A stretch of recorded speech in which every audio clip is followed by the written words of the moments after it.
నా అనుభవంలో నేను నేర్చుకున్న ఒక మంచి సత్యం చెబుతా. బైబిల్లో కూడా ఉంది.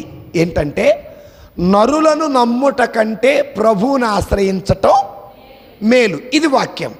నా జీవితంలో ఏం చేస్తానంటే, నరుడికి అనుగుణంగా ఉంటే నిన్ను పొగుడుతాడు ఈ నోటితో. నరుడికి అనుగుణంగా నువ్వు లేకపోతే ఇదే నోటితో నిన్ను తిడతాడు. ఏ నోరైతే నిన్ను పొగిడిద్దో అదే నోరు నిన్ను తిట్టిద్ది. ఏ నోరైతే నిన్ను మంచోడు అంటారో అదే నోరు నిన్ను చెడ్డది అని కూడా అంటారు. ఎవరైతే నిన్ను నెత్తినెక్కి కూర్చుంటారో వాళ్ళే కాళ్ళు కిందేసి తొక్కుతారు. అంటే ఒక మనిషి తనకు అనుకూలంగా ఉంటే మంచోడు, తనకు అనుకూలంగా లేకపోతే చెడ్డోడు. అందుకే దేవుడు అంటాడు, నరుడు అభిప్రాయాలు రోజు రోజుకి మారిపోతూ ఉంటాయి. అందుకే నరుణ్ణి నువ్వు నమ్మగాక.